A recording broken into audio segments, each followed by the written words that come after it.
Welcome. In front of me is a Redmi Note 11, and today I will show you a couple tweaks and tricks you can do on this phone. So to start off, I'm going to begin with a dark mode, which you can find in the settings under display, and sometimes we also have a quick toggle in our notifications, which I do have right here. Dark mode, once enabled, as you can see, it just changed a very limited amount, at least right here. But what it does is changes everything to dark mode in terms of default apps. So as you can see, dialer is now in dark mode, messages in dark mode, and if I would forward to turn it off, as you can see, it will switch to light mode. Now additionally, if we navigate into the settings for the dark mode, so under display, you'll have this pop up right here, and you also have underneath a scheduled. So when you enable this, the device will automatically switch between light and dark mode based on the time of day, which is the default one, or you can do a custom one, kind of like a scheduled one, so you can define what times it will switch. So that's the first one.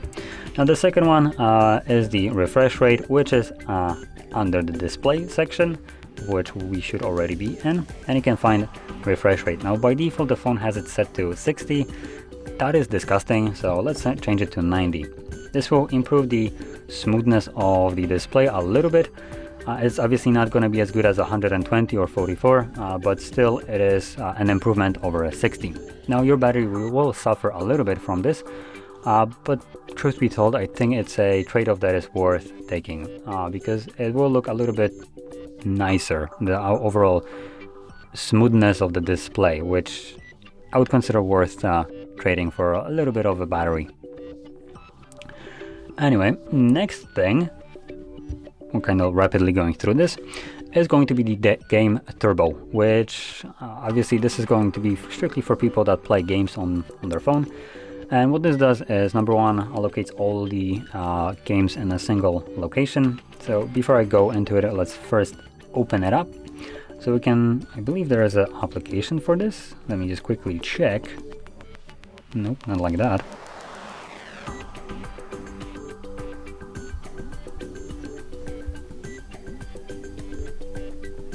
Nope, I don't see it anywhere.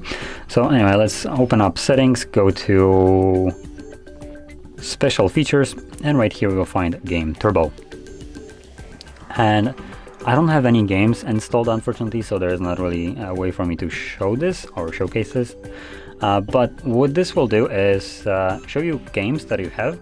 You can also select, obviously, add game. So let's just select PUBG Mobile. There we go. Even though it's not downloaded, it's just an installation, I can add it. And as you can see, it shows up right here. And launching games through this option right here will boost the performance of them by giving them as much as resources as the device can. It will cut off everything else that is not essential for this to run. All the apps that are running in the background will be closed off, and it will just prioritize running whatever you have turned on right here. So it will try to squeeze as much performance from your phone by basically cutting everything else that isn't being used at this moment for the game. And additionally, you have some options in here, I believe, for let's see, so game turbo, obviously let's enable this. We have in-game shortcuts, which gives you an overlay. We have a couple options in here.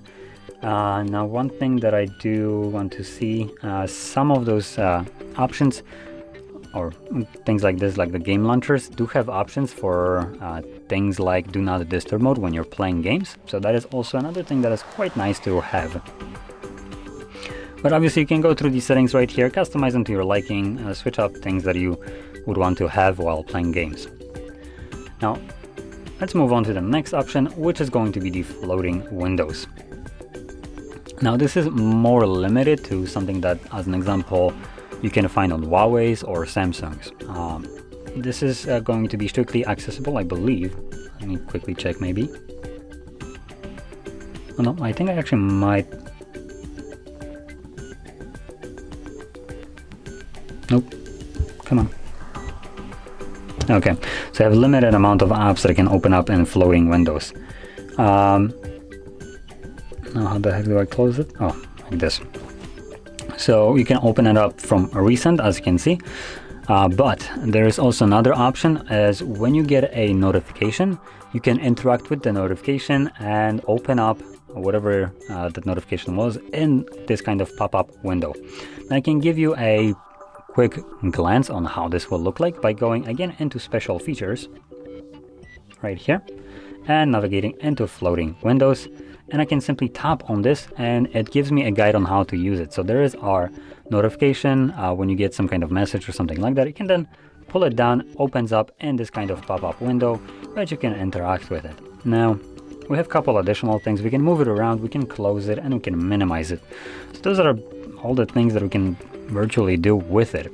And what this overall allows you to do is you can be using some kind of different app in the background. So let me just showcase this. There's our browser.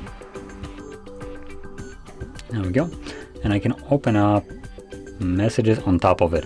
So you can see I can use my messages while being in the actual browser.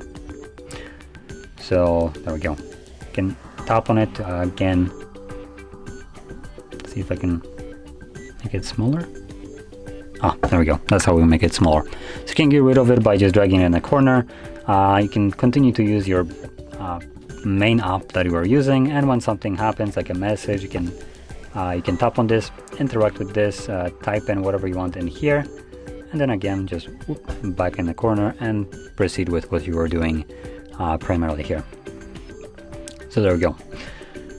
Anyway, let's move on to the next and also last option, which is the gesture navigation.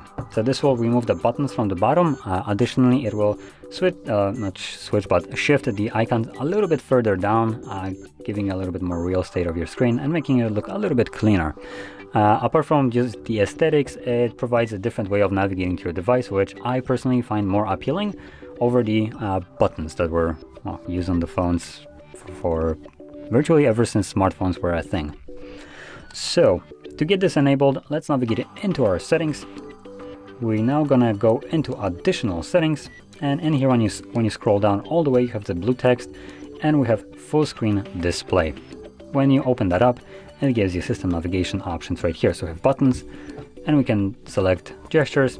We can go to a learning process right here. So let's select learn, and we have swipe up to go home.